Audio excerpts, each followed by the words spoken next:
शादी में प्रोटोकॉल ना देने की वजह से अपना ही दामाद अपने सास और ससुर को गोलियों से छलनी कर देता है। ये मेरे भाई की शादी थी। वलीमे वाले दिन थोड़ी सी सिर्फ मियाँ बीवी में बहस हुई है कि उसने मेडिसिन खानी थी या गाड़ी में नहीं बैठा मेरे भाई की, तो वो लड़ाई करके मेरी बहन को हॉल में से थप्पड़ मारता हुआ ले आया। नशे की हालत में उसने 2 दफ़ा उसको तलाक भी दी है। पहली दफ़ा बेटी के लिए एक्शन लिया है, पहली दफ़ा बेटी के लिए एक्शन लिया और उनको ही जान से ख़त्म कर गया है। इसके लाड मेरी अम्मी देखती थी, कोई भी नहीं रहा इसके पास, ना माँ ना बाप। हमें इंसाफ चाहिए, वो हमें खुलेआम धमकियां दे रहा है। शादी में प्रोटोकॉल ना देने की वजह से अपना ही दामाद अपने सास और ससुर को गोलियों से छलनी कर देता है। इस वक्त ये सारी की सारी फैमिली मौजूद है। ये वकुआ जब हुआ है और शादी का मौका था, सब ने खुशियां देख रहे थे और ये उम्मीद लगाई हुई थी कि अब हमारे बड़े अच्छे दिन चल रहे हैं, लेकिन वो अच्छे दिन जो हैं वो इसमें बदल जाएंगे, गमी में बदल जाएंगे। एक बेटी मेरे साथ मौजूद हैं, बेटे भी मौजूद हैं। रिश्तेदारी था अपना जहाँ पर अपनी बहन की शादी की थी। जी, मेरी बड़ी खाला का बेटा था, बड़ा था वो, उनका बेटा। उसके साथ मेरी अम्मी ने उनके घर वाले रिश्ता लेके आए थे। मेरी अम्मी ने कहा था कि मेरी बहन है, मेरे बहन भाई ना जुदा हो जाए मेरे से, इसलिए उन्होंने मेरी बहन छोटी सी थी उसकी शादी कर दी। अभी तो वो पढ़ रही थी 9th क्लास में और वो तो इतना बड़ा था, 35-40 साल का वो था। लेकिन फिर मेरी अम्मी ने कहा नहीं, मेरी बेटी खुश रहेगी वहाँ, मेरी बहन का घर है, वो कुछ ख्याल करेंगे। मैं अगर बाहर भी करूँगी तो मुझे दुख देखने को मिलेंगे, लेकिन ये जो अपनों ने हमें दुख दिया इतना बड़ा, वो अब हमसे सारी ज़िंदगी बर्दाश्त नहीं होगा।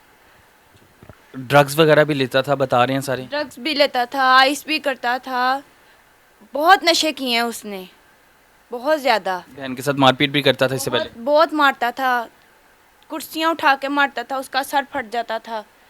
कभी उसको धक्के दे के बाहर निकालता था कि निकलो यहाँ से, कभी कुछ करता था। नशे की हालत में उसने 2 दफ़ा उसको तलाक भी दी है, जिसकी वजह से हमने एक्शन थोड़ा सा लिया है कि भाई तुम आ जाओ, हम तुम्हें लेके जाएं। लेकिन वो नहीं, मेरे अम्मी अब्बू ने कहा नहीं। हमने अपने अम्मी अब्बू की वजह से कहा कि नहीं, मेरे अब्बू की इतनी नहीं है कि वो हमें पाल सकें दोबारा। एक दफ़ा उन्होंने हमारी शादी कर दी है, हमें अपने घरों का कर दिया। मेरी अम्मी भी यही कहती थी कि अपने घर में रहो, इधर कुछ भी नहीं है, अपने घर में अपने शोहरों के साथ रहो। मेरी बहन ने आना 2 दिन, 3-3, 4-4 महीने बाद वो आती थी। एक दिन एक रात वो लेने भी नहीं आता था, छोड़ने भी नहीं आता था। मेरे अम्मी अब्बू लेने जाते थे, छोड़ने जाते थे तब भी उनसे लड़ाई करते थे, लेने जाते थे तब भी उनसे लड़ाई करते थे। बस उसने किसी तरफ ना हमें सुकून नहीं लेने दिया शादी अब के। हुआ क्या था? अब शादी किसकी थी मेरे और ये भाई किसकी की शादी में शादी प्रोटोकॉल नहीं था दिया? ये मेरे भाई की शादी थी, जहाँ पे वो आया रहने के लिए। उसको अच्छा हमने प्रोटोकॉल दिया है, खाने को दिया है, सब कुछ पूछा है।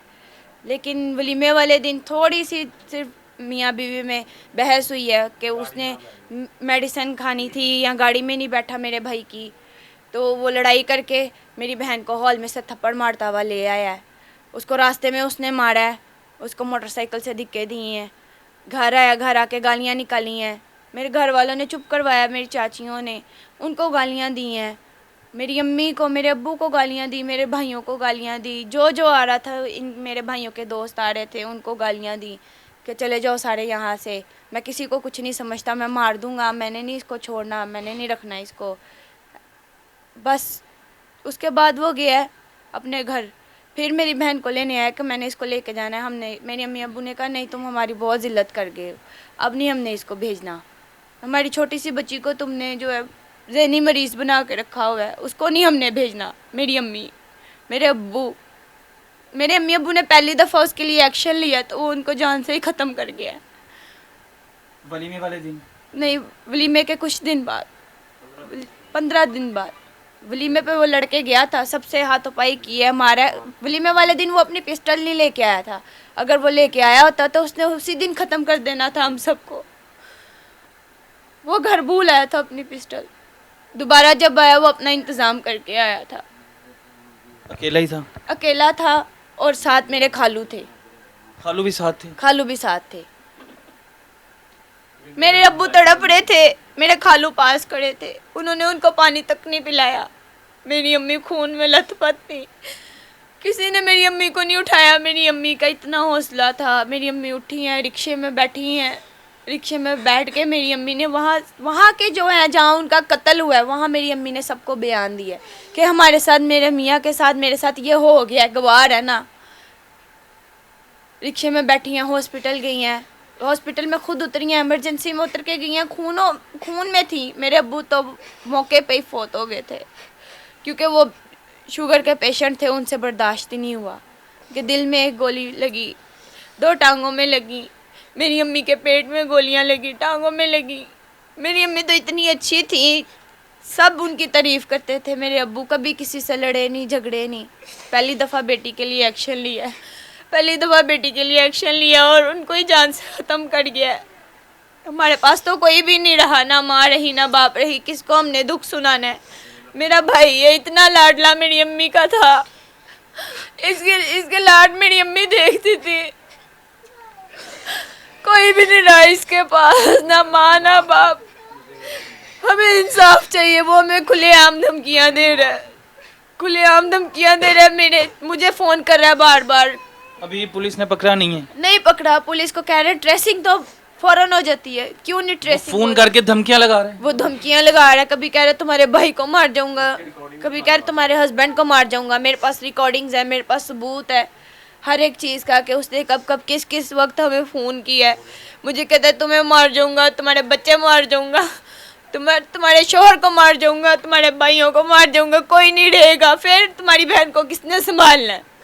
किसी ने नहीं संभालना। ये देखेगी सबकी मौत अपनी आंखों से, अकेली रह जाएगी ये। हमें इंसाफ चाहिए। पुलिस कुछ नहीं कर रही, हमें प्रोटोकॉल नहीं दे रही, हमारा घर खाली है नीचे।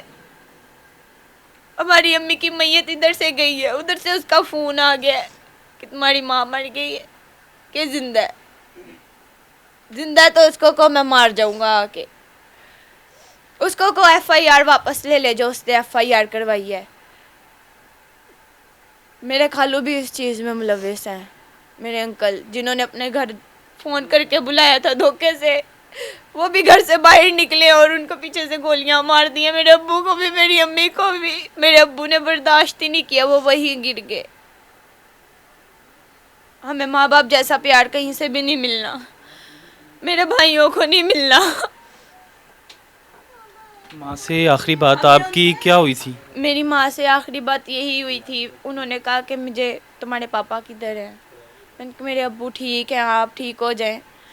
उनको मुझे बहुत, अब्बू नहीं रहे थे? नहीं अब्बू नहीं थे मेरे। अगर उनको बताते 12-13 घंटे बाद तो ऑपरेशन थिएटर से बाहर आई थी। उन्होंने मुझे देखा इस तरह से, मैंने उन्हें बताया कि मैं आपकी बेटी हूँ। उन्होंने मुझे आंखों से कहा कि मुझे पता है कि मुझे क्या हुआ है। बहुत मेरी अम्मी हिम्मत वाली थी, वो उस टाइम उठी हैं, ऑपरेशन के साथ उठी हैं, जब दर्द हुआ तो लेट गई हैं, रोने लग गई हैं कि मेरे साथ क्या हुआ है। उनका कुछ भी नहीं हुआ आपके साथ।